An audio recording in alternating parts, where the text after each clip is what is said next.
Capítulo 2. Do Poder Executivo. Seção 1. Do Presidente e do Vice-Presidente da República. Artigo 76. O Poder Executivo é exercido pelo Presidente da República, auxiliado pelos Ministros de Estado. Artigo 77. A eleição do Presidente e do Vice-Presidente da República realizar-se-á, simultaneamente, no primeiro domingo de outubro, em primeiro turno, e no último domingo de outubro, em segundo turno, se houver, do ano anterior ao do término do mandato presidencial vigente. Parágrafo 1º. A eleição do Presidente da República importará do Vice-Presidente com ele registrado. Parágrafo 2º. Será considerado eleito presidente o candidato que, registrado por partido político, obtiver a maioria absoluta de votos, não computados os em branco e os nulos. Parágrafo 3º. Se nenhum candidato alcançar maioria absoluta na primeira votação, far-se-á nova eleição em até 20 dias após a proclamação do resultado, concorrendo os dois candidatos mais votados, considerando-se eleito aquele que obtiver a maioria dos votos válidos.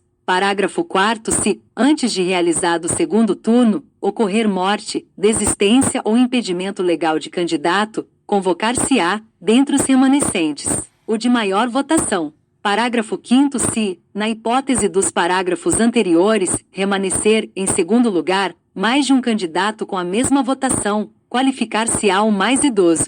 Artigo 78. O Presidente e o Vice-Presidente da República tomarão posse em sessão do Congresso Nacional, prestando compromisso de manter, defender e cumprir a Constituição, observar as leis, promover o bem geral do povo brasileiro, sustentar a união, a integridade e a independência do Brasil. Parágrafo único. Se, decorridos 10 dias da data fixada para a posse, o Presidente ou Vice-Presidente, salvo motivo de força maior, não tiver assumido o cargo, este será declarado vago. Artigo 79. Substituirá o Presidente, no caso de impedimento, e suceder-lhe-á, no de vaga, o Vice-Presidente. Parágrafo único. O Vice-Presidente da República, além de outras atribuições que lhe forem conferidas por lei complementar, auxiliará o Presidente, sempre que por ele convocado para missões especiais. Artigo 80. Em caso de impedimento do Presidente e do Vice-Presidente, ou vacância dos respectivos cargos,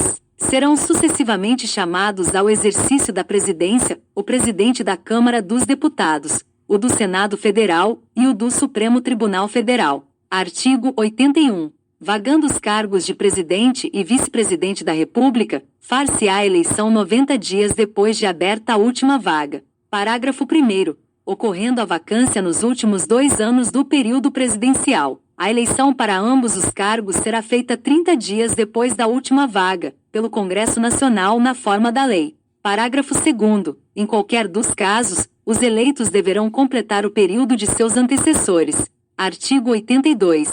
O mandato do Presidente da República é de 4 anos e terá início em 5 de janeiro do ano seguinte ao de sua eleição. Artigo 83. O Presidente e o Vice-Presidente da República não poderão, sem licença do Congresso Nacional, ausentar-se do país por período superior a 15 dias, sob pena de perda do cargo. Seção 2. Das atribuições do Presidente da República. Artigo 84. Compete privativamente ao Presidente da República. Inciso 1. Nomear e exonerar os ministros de Estado. Inciso 2. Exercer, com o auxílio dos ministros de Estado, a direção superior da Administração Federal. Inciso 3. Iniciar o processo legislativo, na forma e nos casos previstos nesta Constituição. Inciso 4. Sancionar, promulgar e fazer publicar as leis, bem como expedir decretos e regulamentos para sua fiel execução. Inciso 5. Vetar projetos de lei, total ou parcialmente. Inciso 6. Dispor, mediante decretos, sobre a organização e funcionamento da administração federal, quando não implicar aumento de despesa nem criação ou extinção de órgãos públicos. B. Extinção de funções ou cargos públicos quando vagos. Inciso 7. Manter relações com estados estrangeiros e acreditar seus representantes diplomáticos. Inciso 8. Celebrar tratados, convenções e atos internacionais, sujeitos a referendo do Congresso Nacional. Inciso 9. Decretar o estado de defesa e o estado de sítio. Inciso 10. Decretar e executar a intervenção federal. Inciso 11. remeter mensagem e plano de governo ao Congresso Nacional, por ocasião da abertura da sessão legislativa, expondo a situação do país e solicitando as providências que julgar necessárias. Inciso 12. Conceder indulto e comutar penas com audiência, se necessário, dos órgãos instituídos em lei. Inciso 13. Exercer o comando supremo das Forças Armadas, nomear os comandantes da Marinha, do Exército e da Aeronáutica. Promover seus oficiais generais e nomeá-los para os cargos que lhes são privativos. Inciso 14. Nomear, após aprovação pelo Senado Federal, os ministros do Supremo Tribunal Federal e dos Tribunais Superiores, os governadores de territórios, o Procurador-Geral da República, o presidente e os diretores do Banco Central e outros servidores, quando determinado em lei. Inciso 15. Nomear, observado o disposto no artigo 73, os ministros do Tribunal de Contas da União. Inciso 16. Nomear os magistrados, nos casos previstos nesta Constituição, e o Advogado-Geral da União. Inciso 17. Nomear membros do Conselho da República, nos termos do artigo 89, 7. Inciso 18. Convocar e presidir o Conselho da República e o Conselho de Defesa Nacional. Inciso 19. Declarar guerra, no caso de agressão estrangeira, autorizado pelo Congresso Nacional ou referendado por ele, quando ocorrida no intervalo das sessões legislativas, e nas mesmas condições decretar, total ou parcialmente, a mobilização nacional. Inciso 20. Celebrar a paz, autorizado ou com o referendo do Congresso Nacional. Inciso 21. Conferir condecorações e distinções honoríficas. Inciso 22. Permitir, nos casos previstos em lei complementar, que forças estrangeiras transitem pelo território nacional ou nele permaneçam temporariamente. Inciso 23. Enviar ao Congresso Nacional o Plano Plurianual, o projeto de lei de diretrizes orçamentárias e as propostas de orçamento previstos nesta Constituição. Inciso 24. Prestar, anualmente, ao Congresso Nacional, dentro de 60 dias após a abertura da sessão legislativa, as contas referentes ao exercício anterior. Inciso 25. Prover e extinguir os cargos públicos federais, na forma da lei. Inciso 26. Editar medidas provisórias com força de lei, nos termos do artigo 62. Inciso 27. Exercer outras atribuições previstas nesta Constituição. Inciso 28. Propor ao Congresso Nacional a decretação do estado de calamidade pública de âmbito nacional, previsto nos artigos 167b, 167c, 167d, 167 e 167f e 167g desta Constituição. Parágrafo único. O Presidente da República poderá delegar as atribuições mencionadas nos incisos 6, 12 e 25, primeira parte, aos ministros de Estado, ao Procurador-Geral da República ou ao Advogado-Geral da União, que observarão os limites traçados nas respectivas delegações. Seção 3. Da responsabilidade do Presidente da República. Artigo 85. São crimes de responsabilidade os atos do Presidente da República que atentem contra a Constituição Federal, e especialmente contra: inciso 1. A existência da União. Inciso 2. O livre exercício do poder legislativo, do poder judiciário, do Ministério Público e dos poderes constitucionais das unidades da Federação. Inciso 3. O exercício dos direitos políticos individuais e sociais. Inciso 4. A segurança interna do país. Inciso 5. A probidade na administração. Inciso 6. A lei orçamentária. Inciso 7. O cumprimento das leis e das decisões judiciais. Parágrafo único. Esses crimes serão definidos em lei especial, que estabelecerá as normas de processo e julgamento. Artigo 86. Admitida a acusação contra o Presidente da República, por 2/3 da Câmara dos Deputados, será ele submetido a julgamento perante o Supremo Tribunal Federal, nas infrações penais comuns, ou perante o Senado Federal, nos crimes de responsabilidade. Parágrafo 1º. O Presidente ficará suspenso de suas funções.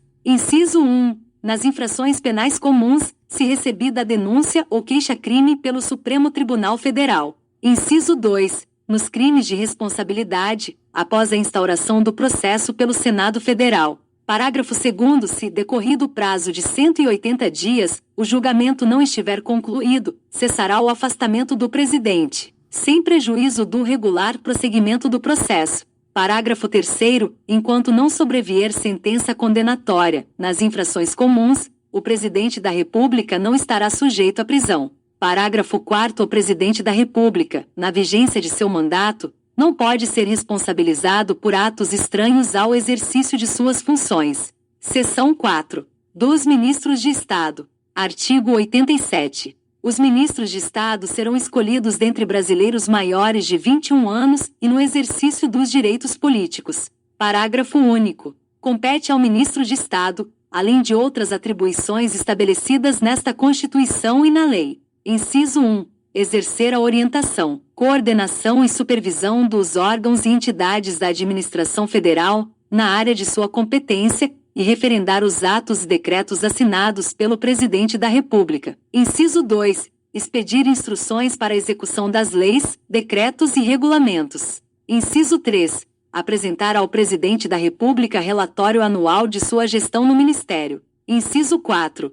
Praticar os atos pertinentes às atribuições que lhe forem outorgadas ou delegadas pelo Presidente da República. Artigo 88. A lei disporá sobre a criação e extinção de ministérios e órgãos da administração pública. Seção 5. Do Conselho da República e do Conselho de Defesa Nacional. Subseção 1. Do Conselho da República. Artigo 89. O Conselho da República é órgão superior de consulta do Presidente da República, e dele participam: inciso 1. O Vice-Presidente da República. Inciso 2. O Presidente da Câmara dos Deputados. Inciso 3. O Presidente do Senado Federal. Inciso 4. Os líderes da maioria e da minoria na Câmara dos Deputados. Inciso 5. Os líderes da maioria e da minoria no Senado Federal. Inciso 6. O Ministro da Justiça. Inciso 7. 6 cidadãos brasileiros natos, com mais de 35 anos de idade, sendo 2 nomeados pelo Presidente da República, 2 eleitos pelo Senado Federal e 2 eleitos pela Câmara dos Deputados, todos com mandato de 3 anos, vedada a recondução. Artigo 90. Compete ao Conselho da República pronunciar-se sobre: inciso 1. Intervenção federal, estado de defesa e estado de sítio. Inciso 2. As questões relevantes para a estabilidade das instituições democráticas. Parágrafo 1º. O Presidente da República poderá convocar ministros de Estado para participar da reunião do Conselho, quando constar da pauta questão relacionada com o respectivo ministério. Parágrafo 2º. A lei regulará a organização e o funcionamento do Conselho da República. Subseção 2. Do Conselho de Defesa Nacional. Artigo 91. O Conselho de Defesa Nacional é órgão de consulta do Presidente da República nos assuntos relacionados com a soberania nacional e a defesa do Estado Democrático, e dele participam como membros natos: inciso 1. O Vice-Presidente da República. Inciso 2. O Presidente da Câmara dos Deputados. Inciso 3. O Presidente do Senado Federal. Inciso 4. O Ministro da Justiça. Inciso 5. O Ministro de Estado da Defesa.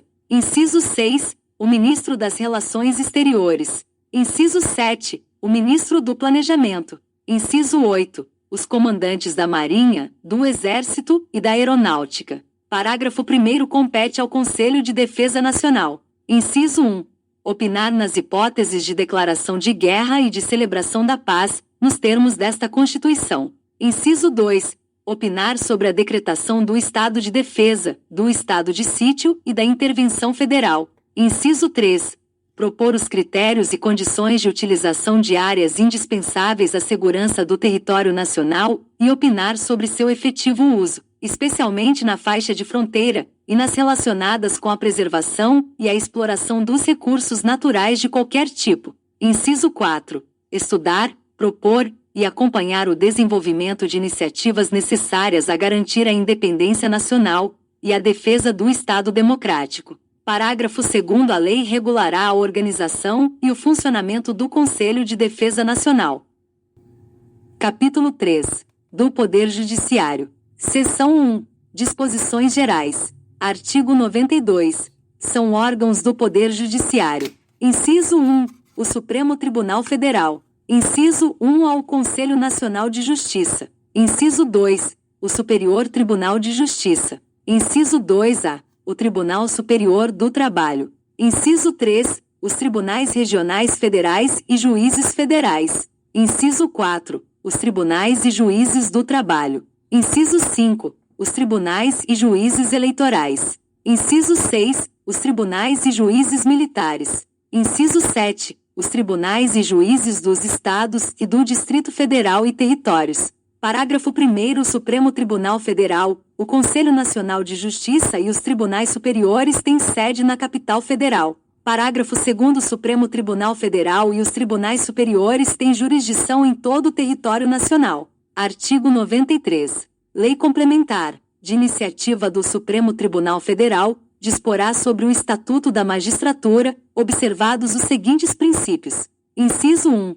Ingresso na carreira, cujo cargo inicial será o de juiz substituto, mediante concurso público de provas e títulos, com a participação da Ordem dos Advogados do Brasil em todas as fases, exigindo-se do bacharel em direito, no mínimo, 3 anos de atividade jurídica e obedecendo-se, nas nomeações, à ordem de classificação. Inciso 2. Promoção de entrância para entrância, alternadamente, por antiguidade e merecimento, atendidas as seguintes normas. A. É obrigatória a promoção do juiz que figure, por 3 vezes consecutivas ou 5 alternadas em lista de merecimento. B. A promoção por merecimento pressupõe 2 anos de exercício na respectiva entrância e integrar o juiz à primeira quinta parte da lista de antiguidade desta, salvo se não houver com tais requisitos quem aceite o lugar vago. C. Aferição do merecimento conforme o desempenho e pelos critérios objetivos de produtividade e presteza no exercício da jurisdição e pela frequência e aproveitamento em cursos oficiais ou reconhecidos de aperfeiçoamento. D. Na apuração de antiguidade, o tribunal somente poderá recusar o juiz mais antigo pelo voto fundamentado de 2/3 de seus membros, conforme procedimento próprio, e assegurada ampla defesa, repetindo-se a votação até fixar-se a indicação. E não será promovido o juiz que injustificadamente retiver autos em seu poder além do prazo legal, não podendo devolvê-los ao cartório sem o devido despacho ou decisão. Inciso 3. O acesso aos tribunais de segundo grau far-se-á por antiguidade e merecimento, alternadamente, apurados na última ou única entrância. Inciso 4. Previsão de cursos oficiais de preparação, aperfeiçoamento e promoção de magistrados, constituindo etapa obrigatória do processo de vitaliciamente a participação em curso oficial, ou reconhecido por Escola Nacional de Formação e Aperfeiçoamento de Magistrados. Inciso 5. O subsídio dos ministros dos tribunais superiores corresponderá a 95% do subsídio mensal fixado para os ministros do Supremo Tribunal Federal, e os subsídios dos demais magistrados serão fixados em lei escalonados, em nível federal e estadual, conforme as respectivas categorias da estrutura judiciária nacional, não podendo a diferença entre uma e outra ser superior a 10% ou inferior a 5%, nem exceder a 95% do subsídio mensal dos ministros dos tribunais superiores, obedecido, em qualquer caso, o disposto nos artigos 37, 11 e 39. Parágrafo 4º. Inciso 6. A aposentadoria dos magistrados e a pensão de seus dependentes observarão o disposto no artigo 40. Inciso 7. O juiz titular residirá na respectiva comarca, salvo autorização do tribunal. Inciso 8. O ato de remoção ou de disponibilidade do magistrado por interesse público fundar-se-á em decisão por voto da maioria absoluta do respectivo tribunal ou do Conselho Nacional de Justiça, assegurada ampla defesa. Inciso 8. A remoção a pedido ou a permuta de magistrados de comarca de igual entrância atenderá, no que couber, ao disposto nas alíneas A, B, C e do inciso 2. Inciso 9. Todos os julgamentos dos órgãos do Poder Judiciário serão públicos, e fundamentadas todas as decisões, sob pena de nulidade, podendo a lei limitar a presença, em determinados atos, às próprias partes e a seus advogados, ou somente a estes, em casos nos quais a preservação do direito à intimidade do interessado no sigilo não prejudique o interesse público à informação. Inciso 10. As decisões administrativas dos tribunais serão motivadas e em sessão pública, sendo as disciplinares tomadas pelo voto da maioria absoluta de seus membros. Inciso 11. Nos tribunais com número superior a 25 julgadores, poderá ser constituído órgão especial, com o mínimo de 11 e o máximo de 25 membros, para o exercício das atribuições administrativas e jurisdicionais delegadas da competência do Tribunal Pleno, provendo-se metade das vagas por antiguidade e a outra metade por eleição pelo Tribunal Pleno. Inciso 12. A atividade jurisdicional será ininterrupta, sendo vedado férias coletivas nos juízos e tribunais de segundo grau, funcionando, nos dias em que não houver expediente forense normal, juízes em plantão permanente. Inciso 13. O número de juízes na unidade jurisdicional será proporcional à efetiva demanda judicial e à respectiva população. Inciso 14. Os servidores receberão delegação para a prática de atos de administração e atos de mero expediente sem caráter decisório.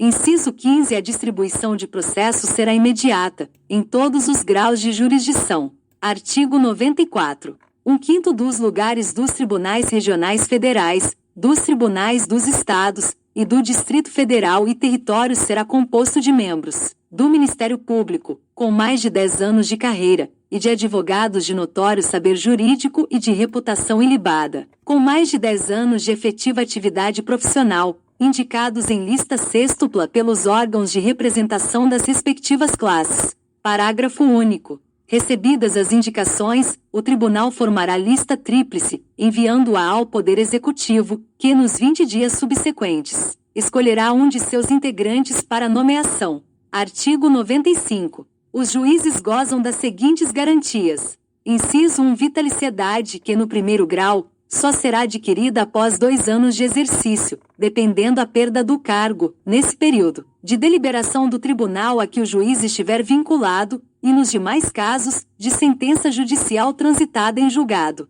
Inciso 2. Inamovibilidade, salvo por motivo de interesse público, na forma do artigo 93, 8. Inciso 3. Irredutibilidade de subsídio, ressalvado o disposto nos artigos 37, 10 e 11, 39, parágrafo 4º, 152, 153, 3 e 153, parágrafo 2º, 1. Parágrafo único. Aos juízes é vedado: inciso 1. Exercer, ainda que em disponibilidade, outro cargo ou função, salvo uma de magistério. Inciso 2. Receber, a qualquer título ou pretexto, custas ou participação em processo. Inciso 3. Dedicar-se à atividade político-partidária. Inciso 4. Receber, a qualquer título ou pretexto, auxílios ou contribuições de pessoas físicas, entidades públicas ou privadas, ressalvadas as exceções previstas em lei. Inciso 5. Exercer a advocacia no juízo ou tribunal do qual se afastou, antes de decorridos 3 anos do afastamento do cargo, por aposentadoria ou exoneração. Artigo 96. Compete privativamente. Inciso 1. Aos tribunais: a. Eleger seus órgãos diretivos e elaborar seus regimentos internos, com observância das normas de processo e das garantias processuais das partes, dispondo sobre a competência e o funcionamento dos respectivos órgãos jurisdicionais e administrativos. B. Organizar suas secretarias e serviços auxiliares e os dos juízos que lhes forem vinculados, velando pelo exercício da atividade correicional respectiva. C. Prover, na forma prevista nesta Constituição, os cargos de juiz de carreira da respectiva jurisdição. D. Propor a criação de novas varas judiciárias. E prover, por concurso público de provas, ou de provas e títulos, obedecido o disposto no artigo 169, parágrafo único, os cargos necessários à administração da justiça, exceto os de confiança assim definidos em lei. F. Conceder licença, férias e outros afastamentos a seus membros e aos juízes e servidores que lhes forem imediatamente vinculados. Inciso 2. Ao Supremo Tribunal Federal, aos tribunais superiores e aos tribunais de justiça propor ao Poder Legislativo respectivo, observado o disposto no artigo 169. A alteração do número de membros dos tribunais inferiores. B. A criação e a extinção de cargos e a remuneração dos seus serviços auxiliares e dos juízos que lhes forem vinculados. bem como a fixação do subsídio de seus membros e dos juízes, inclusive dos tribunais inferiores, onde houver. C. A criação ou extinção dos tribunais inferiores. D. A alteração da organização e da divisão judiciárias. Inciso 3. Aos tribunais de justiça julgar os juízes estaduais, do Distrito Federal e territórios, bem como os membros do Ministério Público, nos crimes comuns e de responsabilidade, ressalvada a competência da Justiça Eleitoral. Artigo 97. Somente pelo voto da maioria absoluta de seus membros ou dos membros do respectivo órgão especial, poderão os tribunais declarar a inconstitucionalidade de lei ou ato normativo do poder público. Artigo 98. A União no Distrito Federal e nos territórios e os estados criarão. Inciso 1. Juizados especiais providos por juízes togados ou togados e leigos, competentes para conciliação, o julgamento e a execução de causas cíveis de menor complexidade e infrações penais de menor potencial ofensivo, mediante os procedimentos oral e sumaríssimo, permitidos, nas hipóteses previstas em lei, a transação e o julgamento de recursos, por turmas de juízes de primeiro grau. Inciso 2. Justiça de paz remunerada, composta de cidadãos eleitos pelo voto direto, universal e secreto, com mandato de 4 anos e competência para, na forma da lei, celebrar casamentos, verificar, de ofício ou em face de impugnação apresentada, o processo de habilitação e exercer atribuições conciliatórias, sem caráter jurisdicional, além de outras previstas na legislação. Parágrafo 1º. Lei Federal disporá sobre a criação de juizados especiais no âmbito da Justiça Federal. Parágrafo 2º. As custas e emolumentos serão destinados exclusivamente ao custeio dos serviços afetos às atividades específicas da Justiça. Artigo 99. Ao Poder Judiciário é assegurada autonomia administrativa e financeira. Parágrafo 1º. Os tribunais elaborarão suas propostas orçamentárias, dentro dos limites estipulados conjuntamente com os demais poderes na Lei de Diretrizes Orçamentárias. Parágrafo 2º. O encaminhamento da proposta, ouvidos os outros tribunais interessados, compete. Inciso 1. No âmbito da União, aos presidentes do Supremo Tribunal Federal e dos tribunais superiores, com aprovação dos respectivos tribunais. Inciso 2. No âmbito dos Estados e no do Distrito Federal e territórios, aos presidentes dos tribunais de justiça, com aprovação dos respectivos tribunais. Parágrafo 3º. Se os órgãos referidos no parágrafo 2º não encaminharem as respectivas propostas orçamentárias, dentro do prazo estabelecido na Lei de Diretrizes Orçamentárias, o Poder Executivo considerará, para fins de consolidação da proposta orçamentária anual, os valores aprovados na lei orçamentária vigente, ajustados de acordo com os limites estipulados na forma do parágrafo 1º deste artigo. Parágrafo 4º. Se as propostas orçamentárias de que trata este artigo forem encaminhadas em desacordo com os limites estipulados na forma do parágrafo 1º, o Poder Executivo procederá aos ajustes necessários para fins de consolidação da proposta orçamentária anual. Parágrafo 5º. Durante a execução orçamentária do exercício, não poderá haver a realização de despesas ou a assunção de obrigações que extrapolem os limites estabelecidos na Lei de Diretrizes Orçamentárias, exceto se previamente autorizadas, mediante a abertura de créditos suplementares ou especiais. Artigo 100. Os pagamentos devidos pelas fazendas públicas federal, estaduais, distrital e municipais, em virtude de sentença judiciária, far-se-ão exclusivamente na ordem cronológica de apresentação dos precatórios e à conta dos créditos respectivos, proibida a designação de casos ou de pessoas nas dotações orçamentárias e nos créditos adicionais abertos para este fim. Parágrafo 1º. Os débitos de natureza alimentícia compreendem aqueles decorrentes de salários, vencimentos, proventos, pensões e suas complementações, benefícios previdenciários e indenizações por morte ou por invalidez, fundadas em responsabilidade civil, em virtude de sentença judicial transitada em julgado, e serão pagos com preferência sobre todos os demais débitos, exceto sobre aqueles referidos no parágrafo 2º deste artigo. Parágrafo 2º. Os débitos de natureza alimentícia cujos titulares, originários ou por sucessão hereditária, tenham 60 anos de idade, ou sejam portadores de doença grave, ou pessoas com deficiência, assim definidos na forma da lei, serão pagos com preferência sobre todos os demais débitos. até o valor equivalente ao triplo fixado em lei para os fins do disposto no parágrafo 3º deste artigo, admitido fracionamento para essa finalidade, sendo que o restante será pago na ordem cronológica de apresentação do precatório. Parágrafo 3º. O disposto no caput deste artigo, relativamente à expedição de precatórios, não se aplica aos pagamentos de obrigações definidas em leis, como de pequeno valor que as fazendas referidas devam fazer em virtude de sentença judicial transitada em julgado. Parágrafo 4º. Para os fins do disposto no parágrafo 3º, poderão ser fixados, por leis próprias, valores distintos às entidades de direito público, segundo as diferentes capacidades econômicas, sendo o mínimo igual ao valor do maior benefício do regime geral de previdência social. Parágrafo 5º. É obrigatória a inclusão no orçamento das entidades de direito público de verba necessária ao pagamento de seus débitos oriundos de sentenças transitadas em julgado constantes de precatórios judiciários apresentados até 2 de abril, fazendo-se o pagamento até o final do exercício seguinte, quando terão seus valores atualizados monetariamente. Parágrafo 6º. As dotações orçamentárias e os créditos abertos serão consignados diretamente ao Poder Judiciário, cabendo ao presidente do tribunal que proferir a decisão exequenda determinar o pagamento integral e autorizar, a requerimento do credor e exclusivamente para os casos de preterimento de seu direito de precedência ou de não alocação orçamentária do valor necessário à satisfação do seu débito, o sequestro da quantia respectiva. Parágrafo 7º. Ao presidente do tribunal competente que, por ato comissivo ou omissivo, retardar ou tentar frustrar a liquidação regular de precatório, se incorrerá em crime de responsabilidade e responderá também perante o Conselho Nacional de Justiça. Parágrafo 8º. É vedada a expedição de precatórios complementares ou suplementares de valor pago, bem como o fracionamento, repartição ou quebra do valor da execução,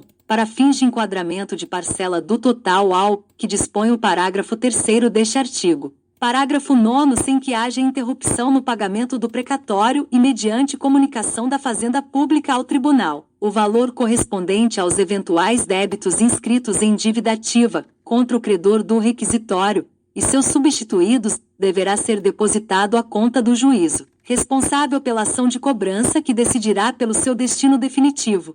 Parágrafo 10º. Antes da expedição dos precatórios, o tribunal solicitará à Fazenda Pública devedora, para resposta em até 30 dias, sob pena de perda do direito de abatimento, informação sobre os débitos que preencham as condições estabelecidas no parágrafo 9º, para os fins nele previstos. Parágrafo 11º. É facultada ao credor, conforme estabelecido em lei do ente federativo devedor, com auto-aplicabilidade para a União, a oferta de créditos líquidos e certos que originalmente lhes são próprios ou adquiridos de terceiros reconhecidos pelo ente federativo ou por decisão judicial, transitada em julgado para: inciso 1. Quitação de débitos parcelados ou débitos inscritos em dívida ativa do ente federativo devedor, inclusive em transação resolutiva de litígio, e, subsidiariamente, débitos com a administração autárquica e fundacional do mesmo ente. Inciso 2. Compra de imóveis públicos de propriedade do mesmo ente disponibilizados para venda.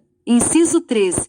Pagamento de outorga de delegações de serviços públicos e demais espécies de concessão negocial promovidas pelo mesmo ente. Inciso 4. Aquisição, inclusive minoritária, de participação societária, disponibilizada para venda, do respectivo ente federativo, ou, inciso 5, compra de direitos disponibilizados para cessão, do respectivo ente federativo, inclusive, no caso da União, da antecipação de valores a serem recebidos a título do excedente em óleo em contratos de partilha de petróleo. Parágrafo 12. A partir da promulgação desta emenda constitucional, a atualização de valores de requisitórios, após sua expedição, até o efetivo pagamento, independentemente de sua natureza, será feita pelo Índice Oficial de Remuneração Básica da Caderneta de Poupança, e para fins de compensação da mora, incidirão juros simples no mesmo percentual de juros incidentes sobre a caderneta de poupança, ficando excluída a incidência de juros compensatórios.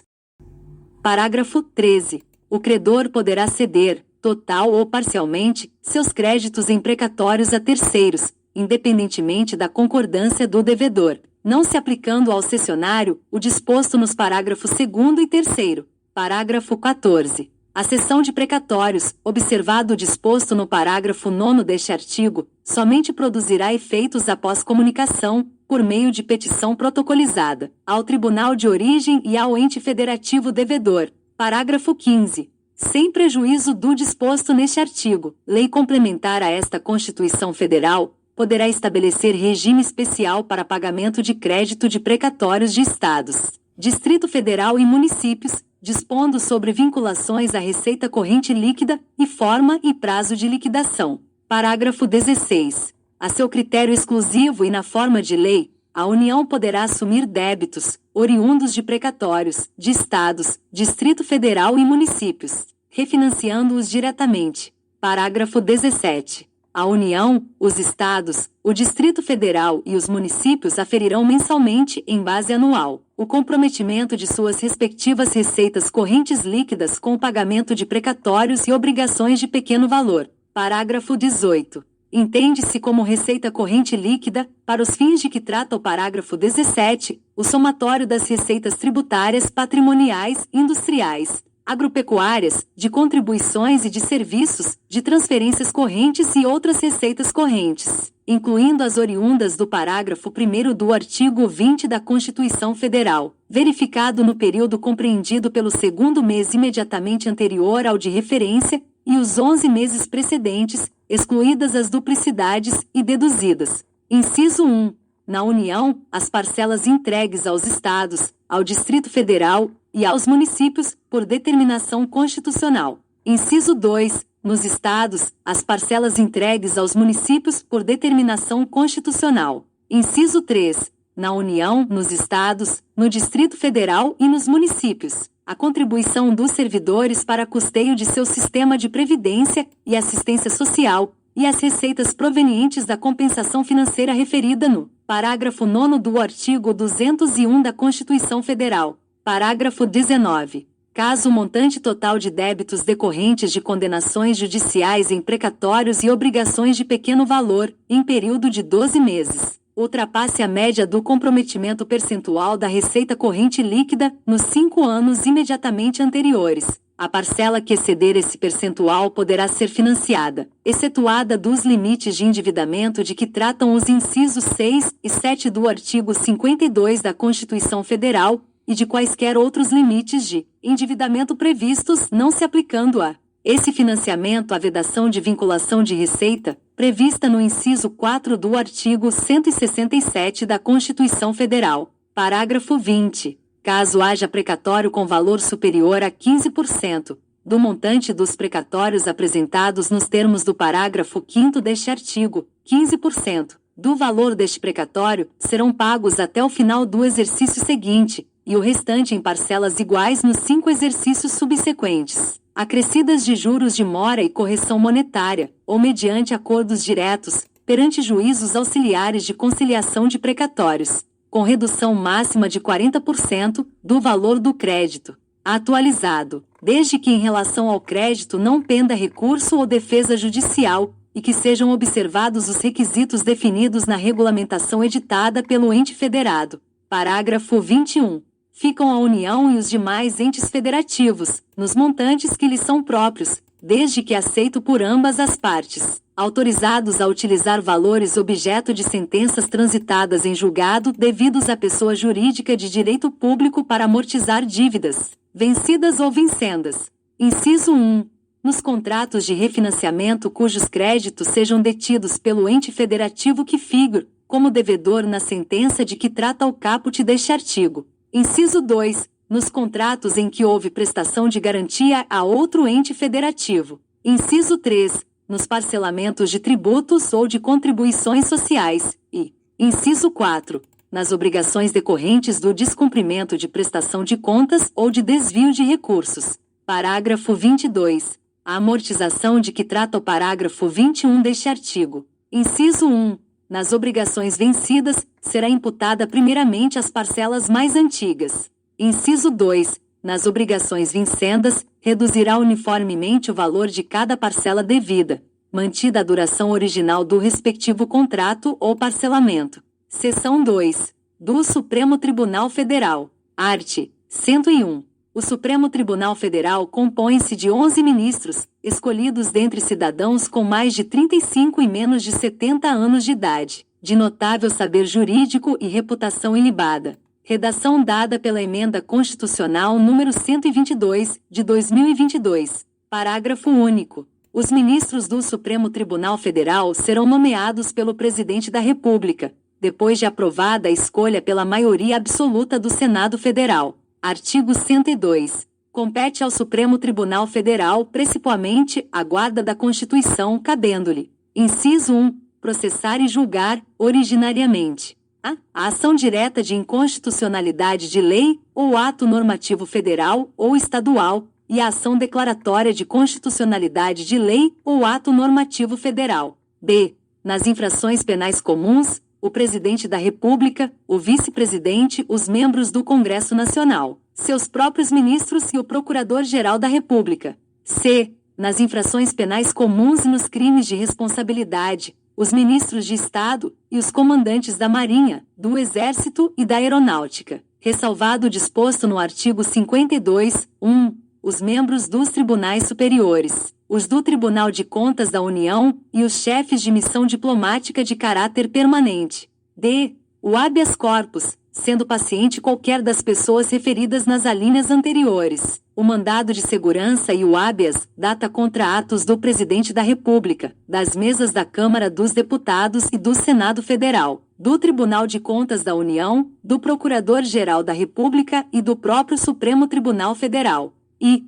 O litígio entre Estado estrangeiro ou organismo internacional e a União, o Estado, o Distrito Federal ou o território. F. As causas e os conflitos entre a União e os Estados, a União e o Distrito Federal ou entre uns e outros, inclusive as respectivas entidades da administração indireta. G. A extradição solicitada por Estado estrangeiro. H. Revogado. I. O habeas corpus, quando o coator for Tribunal Superior, ou quando o coator ou o paciente for autoridade ou funcionário cujos atos estejam sujeitos diretamente à jurisdição do Supremo Tribunal Federal, ou se trate de crime sujeito à mesma jurisdição em uma única instância. J. A revisão criminal e a ação rescisória de seus julgados. L.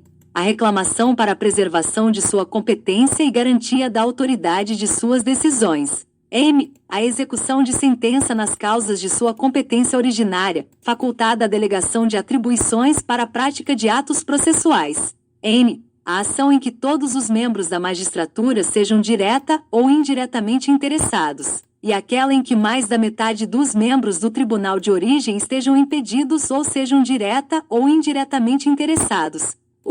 Os conflitos de competência entre o Superior Tribunal de Justiça e quaisquer tribunais, entre tribunais superiores, ou entre estes e qualquer outro tribunal. P. O pedido de medida cautelar das ações diretas de inconstitucionalidade. Q.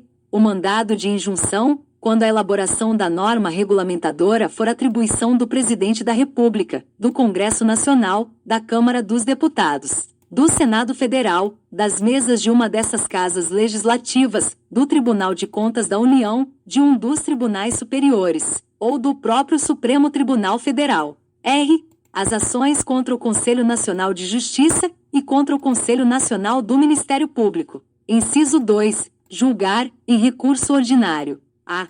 O habeas corpus, o mandado de segurança, o habeas data e o mandado de injunção decididos em única instância pelos tribunais superiores, se denegatória a decisão. B. O crime político. Inciso 3. Julgar, mediante recurso extraordinário, as causas decididas em única ou última instância, quando a decisão recorrida. A. Contrariar dispositivo desta Constituição. B. Declarar a inconstitucionalidade de tratado ou lei federal. C. Julgar válida lei ou ato de governo local contestado em face desta Constituição. D. Julgar válida lei local contestada em face de lei federal. Parágrafo 1º. A arguição de descumprimento de preceito fundamental, decorrente desta Constituição, será apreciada pelo Supremo Tribunal Federal, na forma da lei. Parágrafo 2º. As decisões definitivas de mérito, proferidas pelo Supremo Tribunal Federal, nas ações diretas de inconstitucionalidade e nas ações declaratórias de constitucionalidade, produzirão eficácia contra todos e efeito vinculante. Relativamente aos demais órgãos do Poder Judiciário e à administração pública direta e indireta, nas esferas federal, estadual e municipal. Parágrafo 3º. No recurso extraordinário, o recorrente deverá demonstrar a repercussão geral das questões constitucionais discutidas no caso, nos termos da lei, a fim de que o tribunal examine a admissão do recurso, somente podendo recusá-lo pela manifestação de 2/3 de seus membros.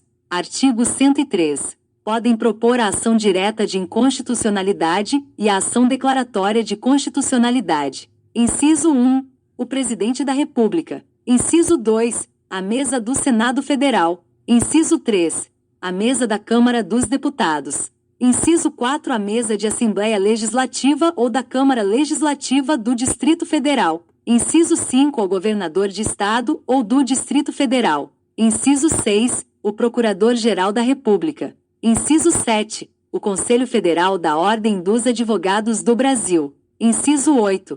Partido político com representação no Congresso Nacional. Inciso 9. Confederação sindical ou entidade de classe de âmbito nacional. Parágrafo 1º. O Procurador-Geral da República deverá ser previamente ouvido nas ações de inconstitucionalidade e em todos os processos de competência do Supremo Tribunal Federal. Parágrafo 2º. Declarada a inconstitucionalidade por omissão de medida para tornar efetiva a norma constitucional, será dada ciência ao poder competente para a adoção das providências necessárias, em se tratando de órgão administrativo, para fazê-lo em 30 dias. Parágrafo 3º. Quando o Supremo Tribunal Federal apreciar a inconstitucionalidade, em tese, de norma legal ou ato normativo, citará, previamente, o advogado-geral da União que defenderá o ato ou texto impugnado. Parágrafo 4º. Revogado. Artigo 103-A.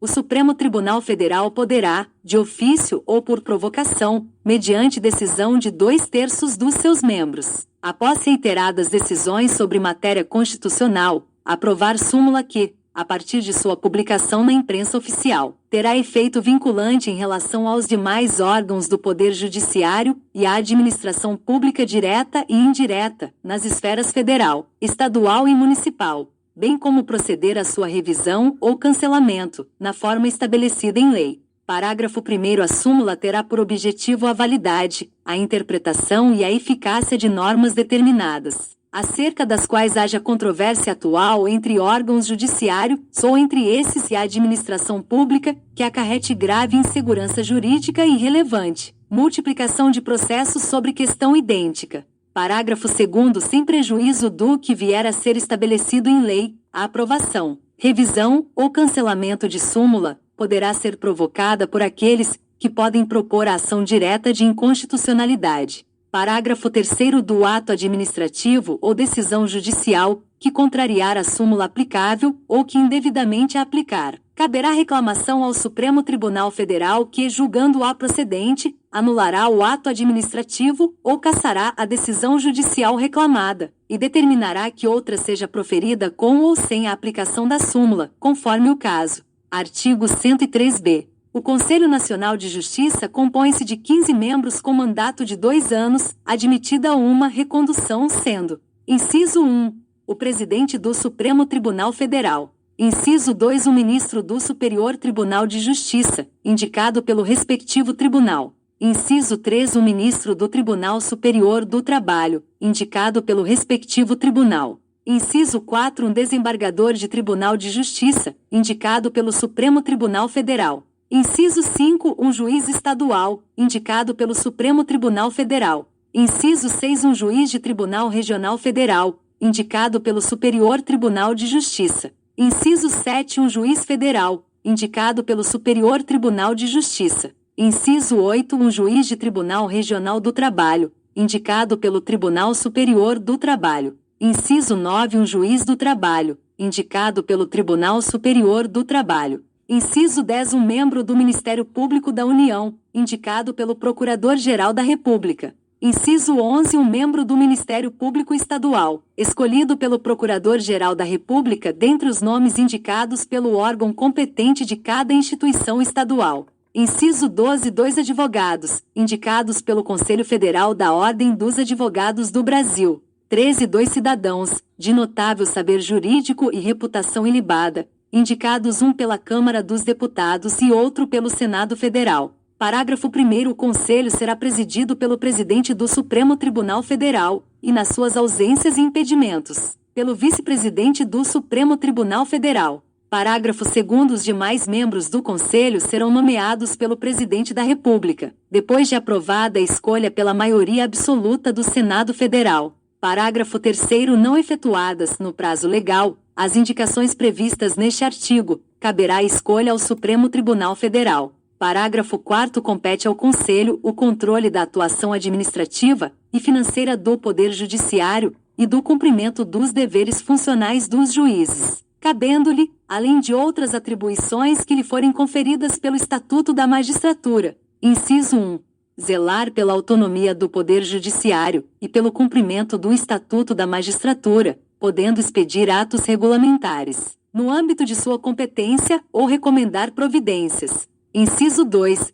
Zelar pela observância do artigo 37 e apreciar, de ofício ou mediante provocação, a legalidade dos atos administrativos praticados por membros ou órgãos do Poder Judiciário, podendo desconstituí-los, revê-los ou fixar prazo para que se adotem as providências necessárias ao exato cumprimento da lei, sem prejuízo da competência do Tribunal de Contas da União.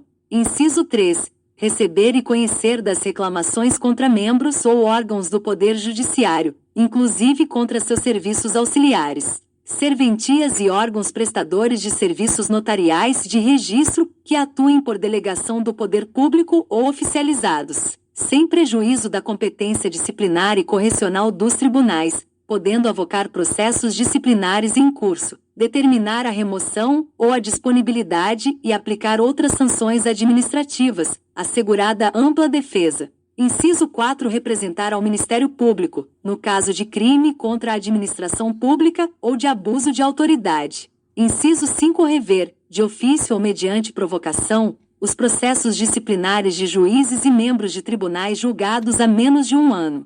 Inciso 6. Elaborar semestralmente relatório estatístico sobre processos e sentenças prolatadas, por unidade da Federação, nos diferentes órgãos do Poder Judiciário. Inciso 7. Elaborar relatório anual, propondo as providências que julgar necessárias, sobre a situação do Poder Judiciário no país e as atividades do Conselho, o qual deve integrar mensagem do Presidente do Supremo Tribunal Federal, a ser remetida ao Congresso Nacional, por ocasião da abertura da sessão legislativa. Parágrafo 5º. O ministro do Superior Tribunal de Justiça exercerá a função de ministro corregedor e ficará excluído da distribuição de processos no tribunal, competindo-lhe, além das atribuições que lhe forem conferidas pelo Estatuto da Magistratura, as seguintes. Inciso 1. Receber as reclamações e denúncias, de qualquer interessado, relativas aos magistrados e aos serviços judiciários. Inciso 2. Exercer funções executivas do Conselho, de inspeção e de correição geral.